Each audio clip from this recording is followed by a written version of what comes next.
Ba-da-da, ba-da-da. I love that song. It never gets old. Hey, everybody, welcome back once again. We are all tied up. It all comes down to this game between Machi Esports and Boom Esports. It has been one game back and forth after another. But before we get into our final pregame analysis, we got to thank our wonderful sponsors on the season. They are, of course, CTBC Bank, China Airlines, Xianghua Telecom, and Caliber. Thank you for making the PCS possible. Now, Nightstar, it all comes down to this. So far, it's all been blue side, baby. What's going on with that?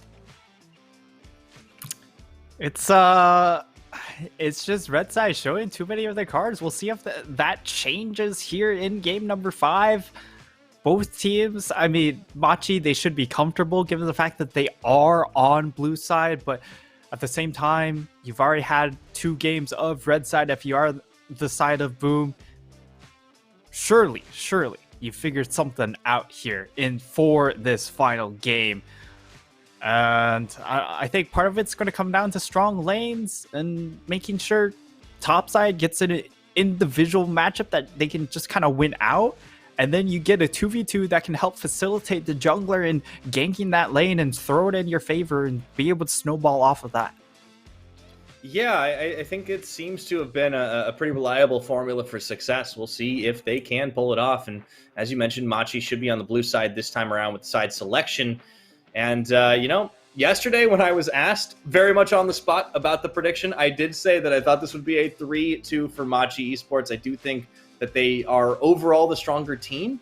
But, Boom have really surprised me with how convincing their wins have been. They've been very fast by Boom Esports standards, especially the first couple of games today. So maybe something's changing a little bit, and we'll have to see if they've got something a little bit different this time around. We'll see if the draft changes. So far, so samesies. Thresh, LeBlanc, banned away blue side for Machi, followed by the Lee Sin. I don't want the early Aphelios. Don't early Aphelios this time, Boom. Viego taken away here. Renekton should be on the cards as well. Should be Renekton Ziggs. Ziggs banned away from Machi. Boom should go ahead ban away the Renekton. And that would lead us into a first pick Aphelios, Yeah, possibly. I hope not. But there is, of course, a number of powerful jungle picks left up for Gemini that aren't called Viego. So we'll see what ends up getting locked in here. The Diana, if they can build a team composition around it, well, we can certainly start to see some really good combinations. I would love to see a good old Yasuo combo. That's a possibility. Jimmy has played it already this split. But I'm getting a little bit ahead of myself. We'll see what the Boom answer is right away. They could look for something like Trundle here, has flex potential. They could go for the Xin. They don't necessarily need to lock in Xin here, but I would say Xin's probably the safest pick here because it hides a number of their other picks, which we've seen not pan out very well here. That's kind of been the theme of the series. And I would, if there's a support they want to go for, that would be it. Yep. Okay, Leona's been banned out a lot this series, and it will get picked up by Pop. It is, of course, his most played champion, pretty much the most played support here in the PCS, and it's going to go back over to Machi. Let's see what kind of composition they build around Gemini's Diana here. Varus left available this time around. Oh no! We're going to get the blue side of Aphelios! Alan can lock in Varus still. You can still do it, but no. He locks in. Is that the first blue side of Aphelios? The series? It might be here. And given the fact that they already know that Leona has been locked in, it does open them up to actually be able to lock in the Braum without facing punishment. So yeah, it's a little different this time around. It's a decent adaptation. And on the side of Boom, they will be able to lock themselves in the Varus. So that doesn't change. And given the fact that it is Xin and Leona, you have okay value coming in from this Aphelios, and it's up to the side of Boom to then pivot and add in a little bit more range coming in from their next 2 picks. So you're looking at Jace, which has been banned away now, and you're looking at, let's see, I'm trying to think of other Siege champs that you can have topside, but Jace is really the one big one. Yeah, I'm curious what ends up going through here. Maybe the set to kind of get a little bit more frontline. I want to think about combos coming in for the Diana, but this is already a very different draft than we've seen pretty much the entire series, as the focus really now is on banning out some top sides and maybe some mid matchups as well, as is a little bit more standard, I would say. The Syndra is the final ban up against Ruby. So now we will get some answers here. What Boom are going to add to this? They already did round out with the Varus earlier on. Certainly would be looking for some AP, you'd have to think. And this is a much better draft coming in from Machi because of the fact that they forced Boom to show their hand on one of their solo laners. Ooh, it will be Camille. That's nice. It's so a good takeaway from Likai. Yeah. Yeah. I would assume Likai goes for probably the Jax here. Yeah. I was going to say he could play the Fiora matchup, but yeah, no, this works too. Definitely works well into the Machi playbook of the 1-3-1.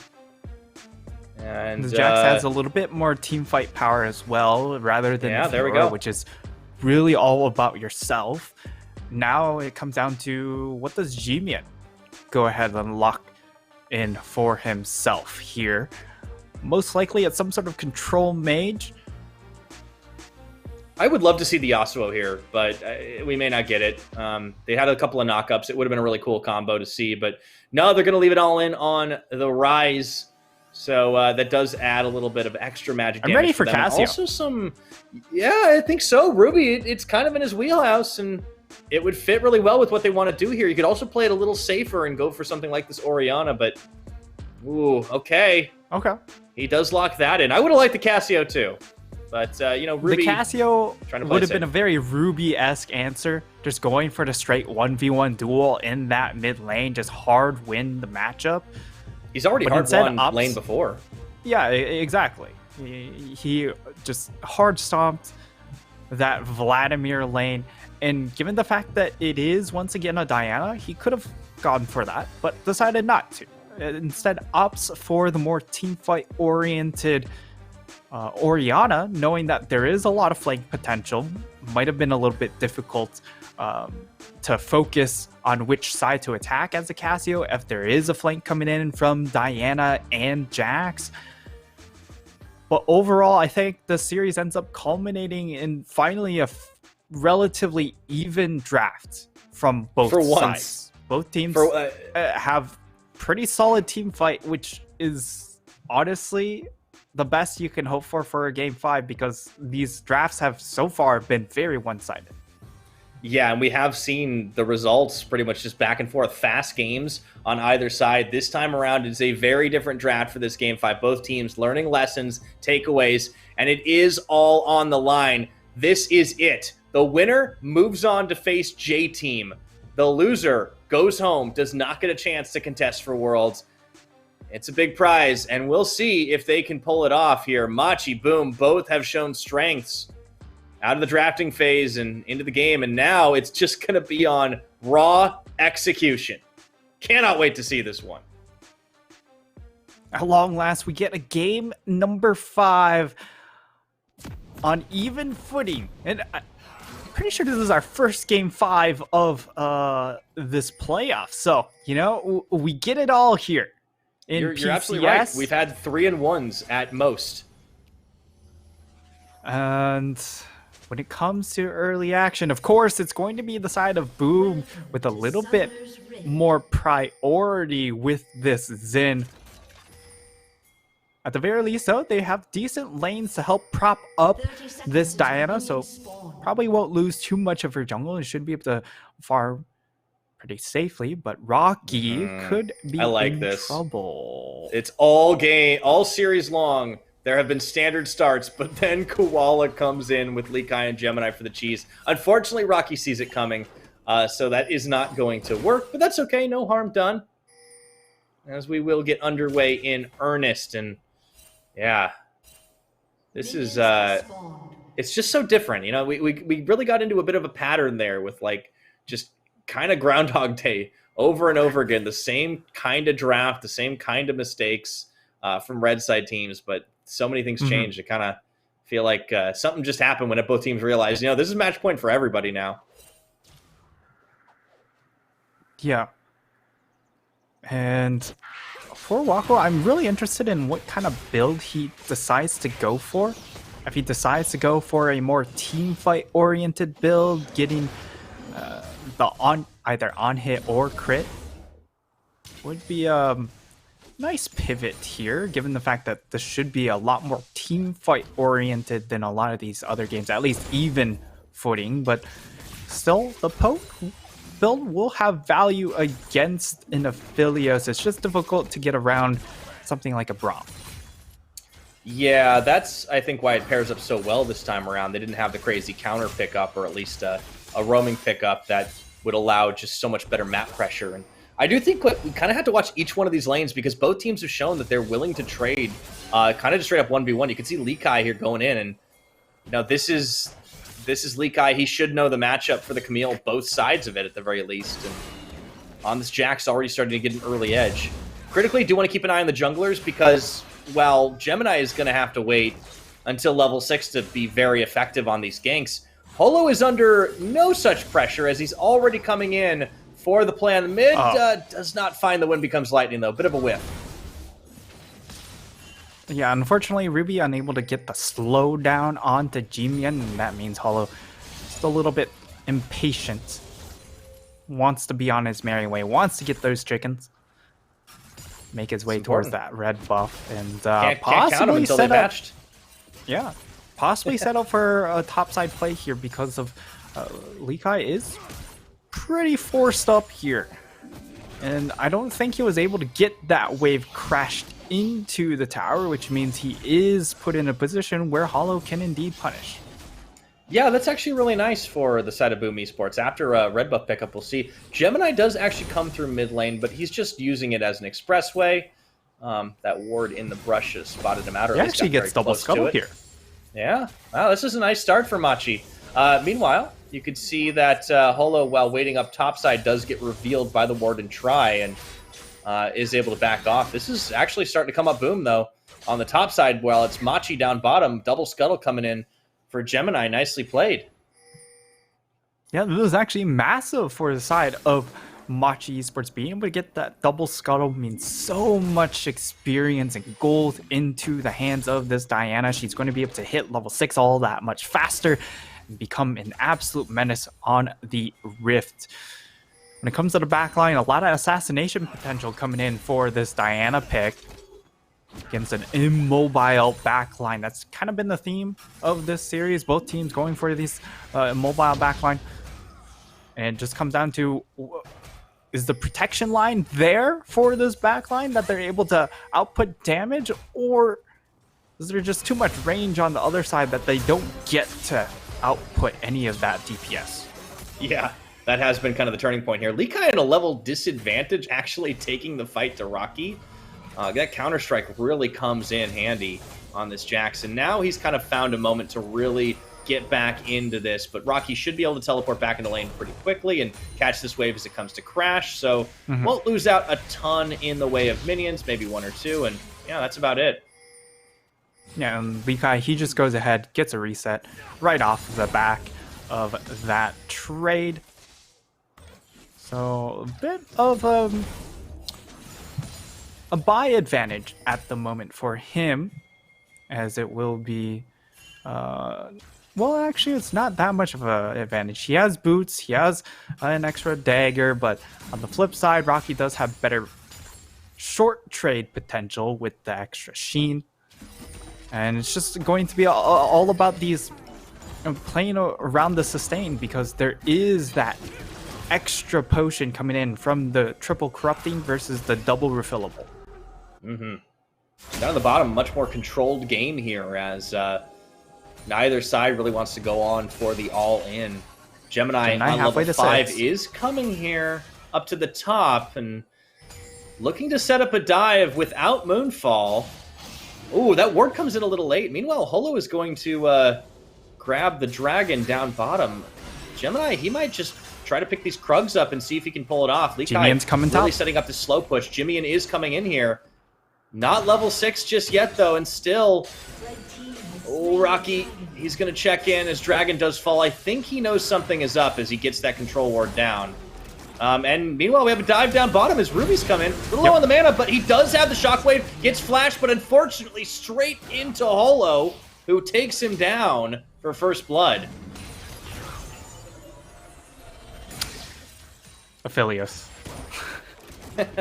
Just Aphelios. Poor Aphelios. Not a whole lot that Atlan can do in this situation. 4 people come in for him.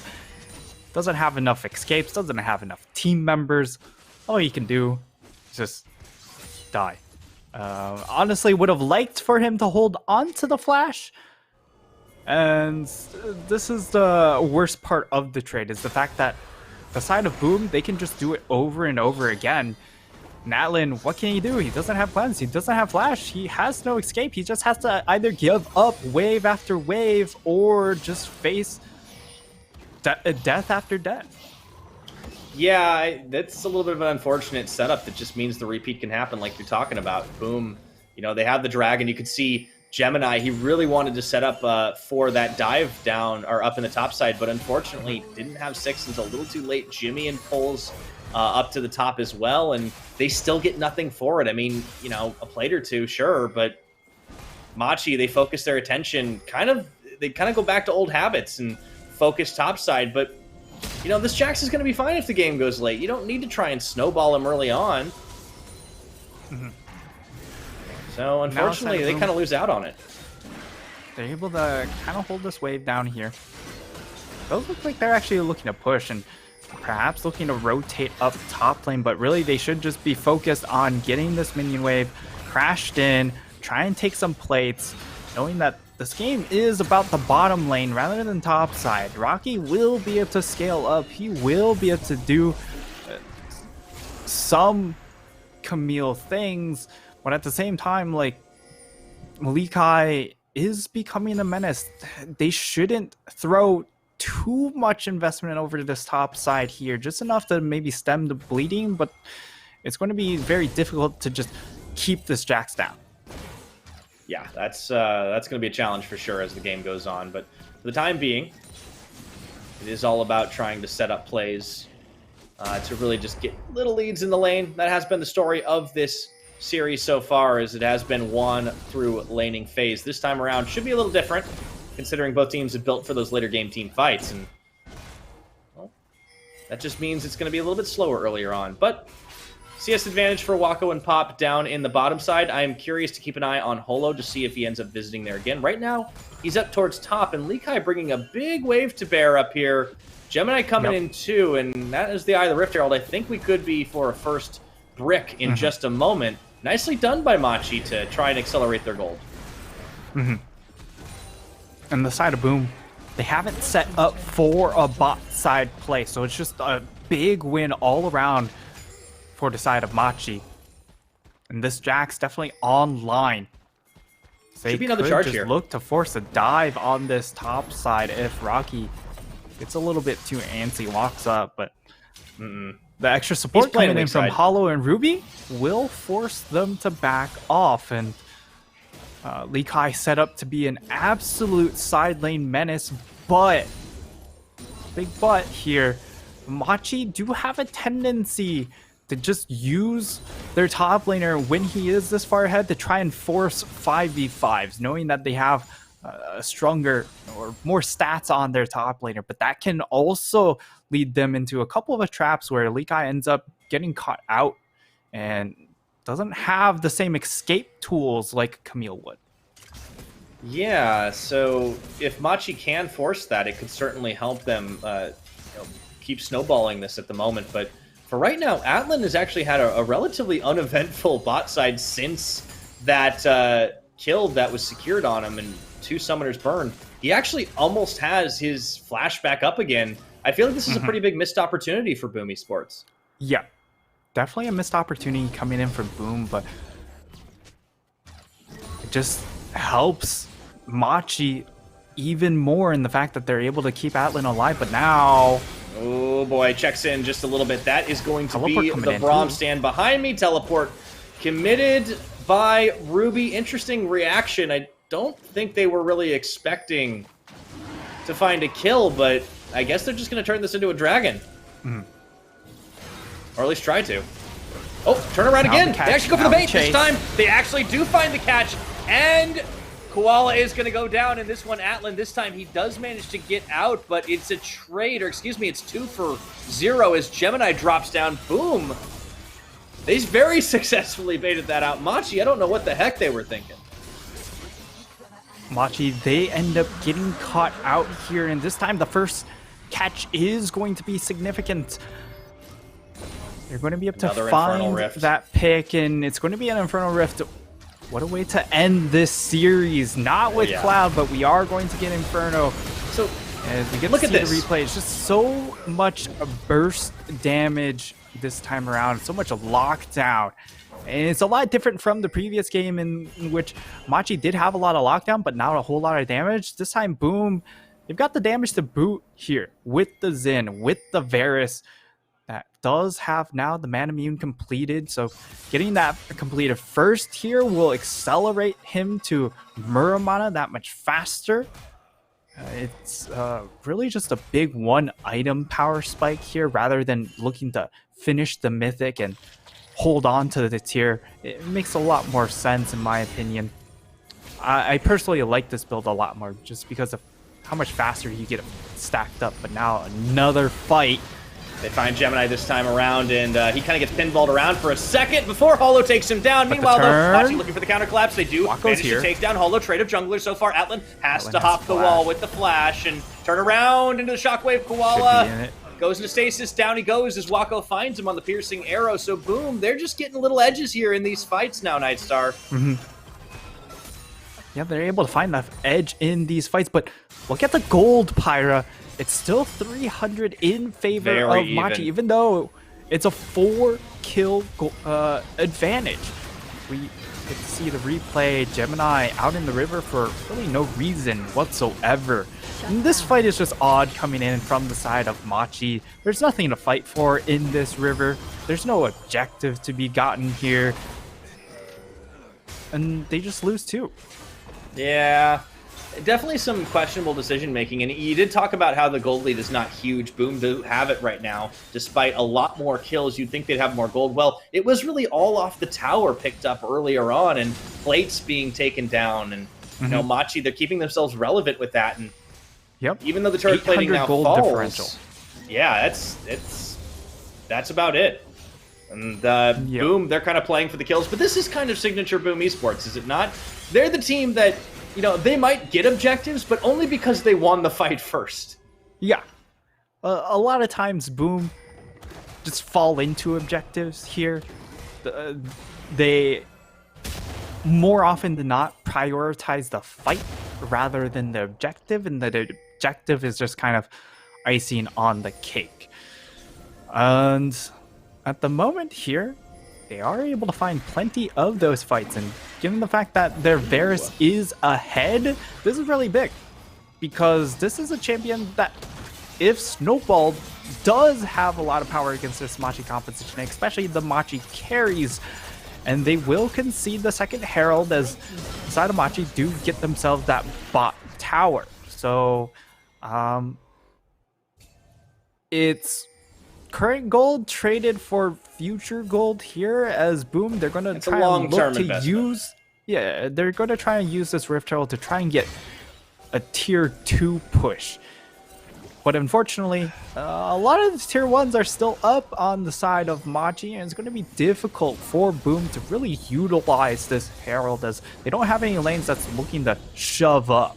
I think they need to get a pick or two first, and that would really enable them to make it happen. At the moment, Boom, they've definitely been playing good with the neutral objectives, but they have lost a little bit in the way of turrets for it. However, you can see that the scrappiness that they've been bringing has been really good. The kills, you know, split between Holo and Wako right now. Certainly Varus are going to be happy with this. They do have an advantage on a bit of timing, actually, and only Atlan is here to defend this charge. I don't know if this is going to be enough to actually finish the tower. No, it will be, as Rocky kind of blocking in the front, but is forced to flash away. Kind of a miscalculation there as he goes into the next tech ultimatum to trap Lee Kai. And that's going to be it. Kind of a wonky turn of events, but Boom do manage to secure mid-tower. Yep. And now they'll look to reset and go for this 30 seconds until Infernal. 30 seconds. It's a spicy riff this game. Yep, a lot of space to work with, which is actually really, really nice for both of these teams' carries. Oh, Atlan, he had just enough back on the cooldown. Shockwave is only going to go with Koala.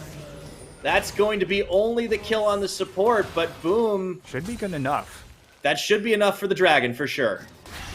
Yeah, given the fact that Atlan is just so far away on this Dragon, also has to go for the recall. It's going to be very difficult for the side of Machi, barring heroic steal attempt, to secure this Dragon, and they will go ahead concede it. Gemini, oh wow, pass towards his top side Wako jungle, and it will be third Dragon for Boom Pyra. This is looking really good. 17 minutes, Nightstar. It's such an early Dragon Soul point to be on right now, and oh boy, Boom. Yeah, I mean, we know what the game plan is. They want to just have those team fights, but Wako does find himself caught out in the mid and shut down. Gemini, that is critical as he gets a kill for himself this game. So a little bit of tit for tat, but Boom Esports, they are rushing to try and respond to this. I don't think they can stop mid-turret take. No, they can't. And that's a really nice play coming in from Gemini, burning the flash in addition to finding the kill onto Wako, which means Wako's going to be extremely vulnerable. Yes, he has extra range coming in from this lethality build, but it also means that he's extremely vulnerable if he's ever caught out, and he has to play these fights so carefully. Yeah, you can't just walk your way up mid lane. That's not looking great. So Boom are coming out overall of this mid game looking pretty good on gold, even if they've kind of been pushed back on their towers. That is the edge for Machi, is that they should have the inside track a little bit here, but Boom are unafraid to fight, and they have the ability to do so right now. 3 dragons in their pockets on soul point. They can kind of direct the tempo, and Machi, they have to be the reactive team here. Teleport coming in. Bot lane once again being proactive right now. And Jimmy does get a catch off onto Pop, but he's able to get himself into stasis and walk away with it. That's honestly, I think you kind of take that trade of cooldowns if you're Boom Esports, but there's nothing really worth fighting over at the moment. Yeah, the big thing is Machi, he really burn a lot of cooldowns to try and find that pick. But at the same time, Pop doesn't have this stopwatch available. It's a cooldown that doesn't come back. So you do have to factor that in as well, as that is a 650 gold investment now gone on Pop. Dragon still easy, just build Zhonya's forehead. I mean, I would assume Pop is probably looking for Zhonya's, but now pick on Ruby. Yeah, that's going to be Hollow turning around onto Gemini. Finds the one becomes Lightning, but the turn in once more. Gemini into the back to take Ruby down, and it's just back and forth. Pop running into everybody, throws down the Solar Flare. Rocky's and here. Rocky is going to take out the Machi jungler, but meanwhile, Lee Kai in the back finds Wako once again, and it's just a series of skirmishes left and right. Jimmy deleting Rocky now as the rest of Boom are running for the hills. Rooting down onto Hollow, double kill coming up for Jimmy, and Machi get the better of that fight in spades. Once again, you put Machi in these push-pull flanking situations, and they come out every single time when it's these chaotic fights. They're the ones that know how to pilot their champions just a little bit better. And Ruby, he goes a little bit too far, burned the flash earlier right before, and he gets hard punished, and the collapse comes in. But Wako, look, he isn't able to do a whole lot of damage because Lee Kai jumps in onto him, and on the flip side, while Rocky jumped in onto Atlan, look at how much more help Atlan was able to get. He had a team collapsing to bail him out, whereas on the flip side, Boom, they tried to focus down Atlan, and the trade wasn't worth it. Wako ends up dying, Rocky ends up dying, and they also lost Ruby, so it's just an absolute disaster. And all of a sudden, this gold lead, which was relatively even, tripled in size. Yeah. Oh, you boy. know, it's starting to get a little bit out of hand, but Boom still have a chance. There is that Dragon Soul coming up in 1 minute. If they're able to flip it, able to get it, like Wako is just, he's going to be an absolute menace. Yeah, but he's got to stay alive long enough. I think that team fight, if you can really even call it a team fight, more than any other, I think this series really showcased the coordination and communication issues that Boom do have. It seemed like every one of their members was on a different page. Yep. When it comes to these second-to-second judgment decisions, you do see that they are a little bit uncoordinated, but now able to set up properly. Just comes down to where's the flank coming in. It's pretty honest approach. Bullet flare. That's going to be Pop going in on the Zenith Blade. Meanwhile, into the back, though, look at Lee Kai does chase Wako out of this fight. Wako can't do anything. That's a lot of damage not available as Gemini blows up Ruby, and the rest of Machi just open up onto Boom Esports. Wako left in no man's land. There is nothing he can do, and that is a clean ace. Forget the Dragon. They're going down mid lane and maybe to Baron, too. They're going to be able to get both objectives here. Gemini sent to take care of the Dragon while the rest of them start out this Baron buff. Death timers? Yeah, they're going to get Baron, they're going to get Dragon. They should be able to get them before absolutely Ruby respawns with that teleport here. So both objectives going into the hands of Machi. This is a big gold advantage for them as well now, as there's absolutely balloons out of control, and now 7,000 gold. And you see, Boom, there's just no protection for Wako. He doesn't get the pre-fight setup, which is you need to land 2 or 3 arrows to really soften up the side of Machi. And then when it comes to the full committal, where's the help for Wako? He's just left alone to die to this Jax pick. And now, even if they do try and help out this Varus pick, he doesn't give you the same amount of value as an Aphelios does. And a bit of expiration date hit now on this Varus pick. Yeah, well, unfortunately, Wako's just never been able to stay safe in this. And yeah, you're right, the edge he had sort of evaporated. Atlan he was really coming back into it. Coming out from lane, and now look, he hasn't done a thing. It's such a different game than the rest of this series entirely. Like, every other game has been win lane, win game. This game, nah. It's all about the team fights, and it's all about the coordination. Unfortunately for Boom, Machi are just that much better at them at the moment. And, you know, they're using this Baron buff on all 3 lanes, trying to keep the siege going and looking to close this one out. It has been such a hard-fought series in this one, and you know, I know coming to today, there have been people saying, oh, you know, Machi, you know, they looked like the stronger team. They were the higher seed. They were cleaner. They got the 2-0 on the series. But some drafting errors on both sides has really made individual games one-sided. It's just been so hard fought as a result. And keeping the mental fortitude, Machi this time around looking to move ahead in the playoffs, looking to recapture their former glory. Remember, they have not won the PCS since the summer of 2020. And they would like to reclaim the top spot. Staying alive here in the playoffs would enable them to at least get closer to getting a shot at it. And boom, they're just trying to hang on. The upstarts here, making that jungle change, dropping Epic and getting Hollow and Alex. There we go. Solar Flare. It's going to be one on a Gemini. Immediately goes to Stasis and look at this. Holo tries to stay alive with the pressing guard. A big old Gemini ult is going to be enough to blow up Holo. Not going to find anything else here, but Lee Kai still keeping Rocky locked down and unable to get involved in this fight.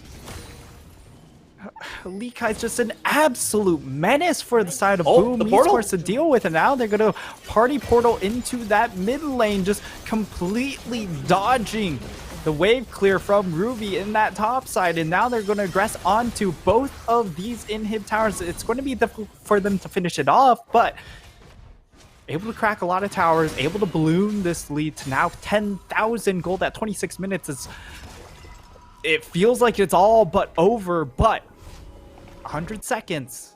There will be an Inferno Dragon. That would make up a decent chunk of the gold differential, but it definitely won't make up the entirety of it if Boom do secure Inferno Soul.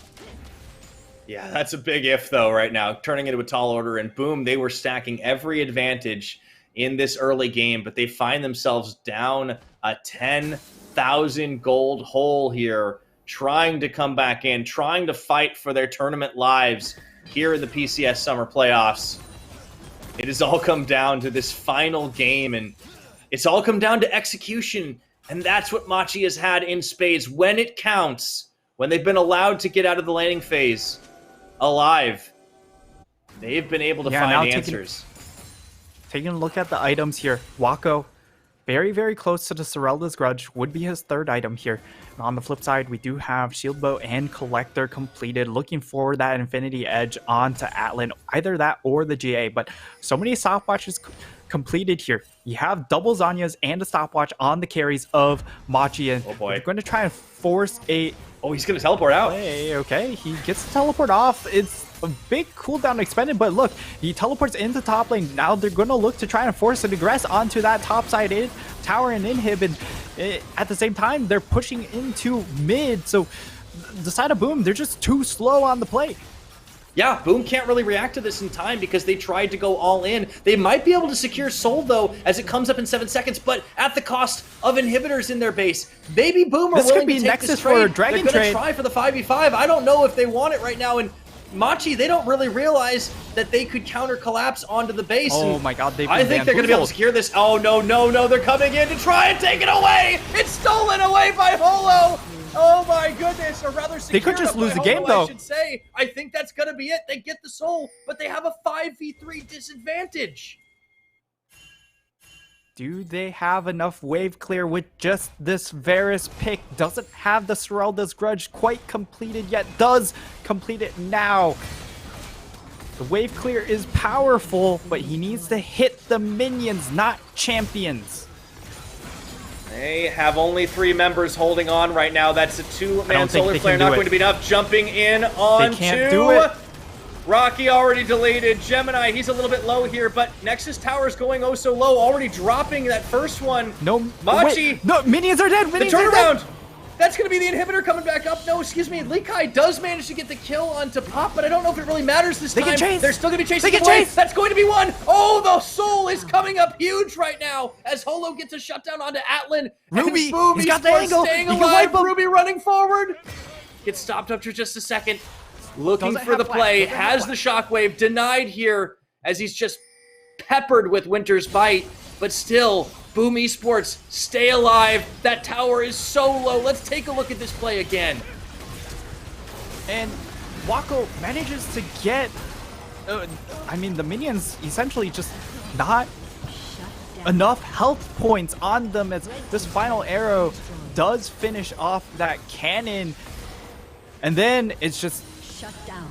Free fire all day long for Wako when they are stuck in these situations here. Now they're on the run, and unfortunately shutdown does go into the hands of Holo, but still a lot of gold swinging back towards Boom. And while it is a 10k gold lead for Machi, the extra Inferno Soul cuts that down a decent amount.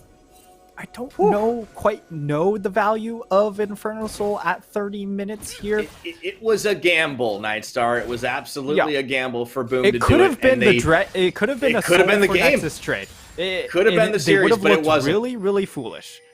But Wako holds the fort, and now they look like geniuses. Well, they look alive at the very least. Machi, however, will be able to start off on this Baron, and I don't really know if Boom can contest this. They need to just hang on for dear life now. However, they are over the side of the pit, but here's the realm of Jimmy. They're going to go ahead and actually go straight to the mid. They find Wako rooted. He's going to get... Oh dear, Rocky tags his way into the Hextech ultimatum on Jimmy, and they actually can turn this around. A couple of Zanyas popped in this one. Rocky going to flash out of this. Boom, already turning their way away.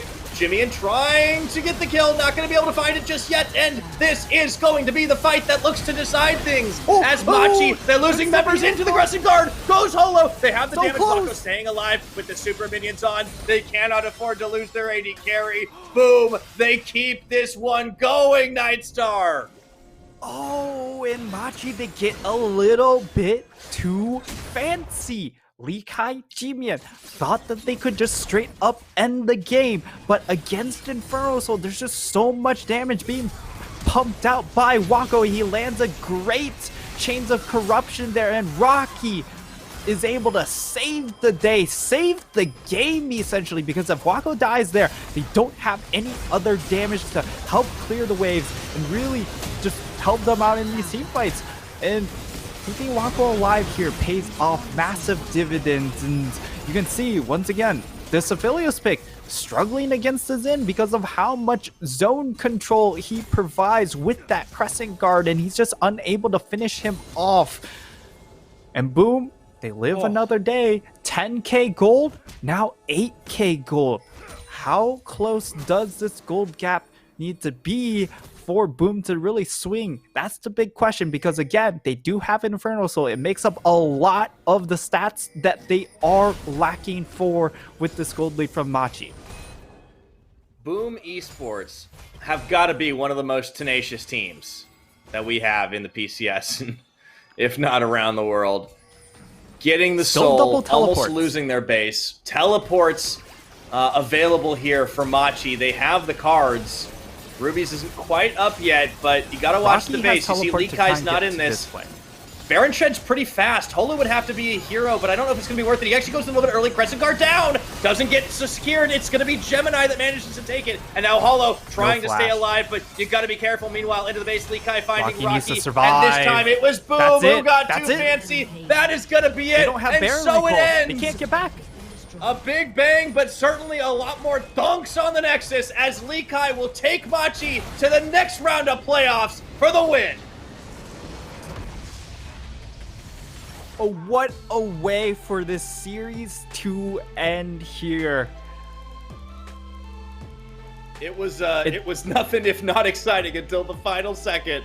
I cannot believe it. Machi, a 5-game series, back and forth with one-sided game after one-sided game, all decided by draft, and then this one comes down to just a couple of key decisions. Holo tries for the steal. This is the final play, an ill-fated attempt, and it seals the deal as Machi then take it all the way in. Lee Kai with the 1v1 for the victory. And here's the thing, if they were able to get that steal, they would have the extra Baron empowered recalls to then defend the base. But because they aren't able to get the steal, that actually makes such a big difference here. And all they have to do is stop the ports, and they were able to do so. Really good job coming in from Machi to find a way to end that game.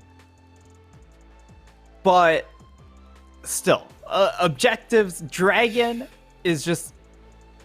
they're just not a Dragon team. They love to focus topside. But we saw in this series, a lot of it came down to the bot lane play. And while they are able to really shut up Wako in a lot of these mid-game team fights after the lane phase, you saw he was able to do a lot of work towards the latter part of this game. And he was so close to pulling it over the line for his squad. Yeah, it was actually incredible how close this game did get despite the goal differential. It's crazy. You never know how to predict a Boom Esports game. I think this series certainly showed us that, with the exception of maybe some of the drafting and all of the earlier ones. But this time around, it was very close. I really loved that the pressure that Machi was able to draw out kind of did make it so Boom had a hard time getting the engagements they really wanted. And I think that made a huge amount of difference. But Boom just showing incredible tenacity, hanging on time and time again. Wako staying alive in that penultimate fight, just kind of against all odds, even smashes the stopwatch right before the last breath of the Rise could kill him. But, you know, in the end, it was down to a bit of split-second decision-making, and that has been the death knell for Boom Esports in the past. So congratulations to Machi. They pull out a incredibly hard-earned victory, and here is the final game. Man, the damage. Wako really trying to put it all on him, but it was not enough. Teamwork wins the game, and Machi certainly proved that mantra true. And they just lost a couple of those early skirmishes way too hard on the side of, or not the early skirmishes, the mid-game skirmishes, where they couldn't keep Wako alive, and Machi able to really ride the back of this Jax pick to the sunset. Oh, yeah. As he was able to really shut down Wako's impact in the mid game, and it came down to, yes, once that soul went into the hands of Boom, you could sense the desperation coming in from Machi. They knew that it was going to be a difficult game to close out, so they went for these more smoke and mirror backdoor attempts to try and cheese the Nexus. And I mean, in the end, it just comes down to an old-fashioned 50-50 around Baron. Yeah. Now, Gemini may have won the MVP, but Likai was the one who got the 1v1, took the Nexus. I think the swag award should probably go to him. All the same, Machi certainly demonstrating good teamwork. A couple of overly fancy plays maybe didn't quite work out well for them, but they were able to find the fights where and when it counted. Gemini and the Smite was right in that Baron play. Does manage to get the Baron secure for the team and secure the win. Machi, they're still on track to try and reclaim that former glory here, Nightstar. Try and come back and contest for the PCS championship, that spot at Worlds. It's a long road ahead. They will be playing J-Team tomorrow to try and continue their run through the playoffs here. But, we'll have to see how it all goes down. I think we'll have an interview in just a bit, but I certainly can't wait to see, and I can't wait to hear from whoever it is on the side of Machi. But we will be taking a quick break first, so don't go anywhere. We'll be right back with that.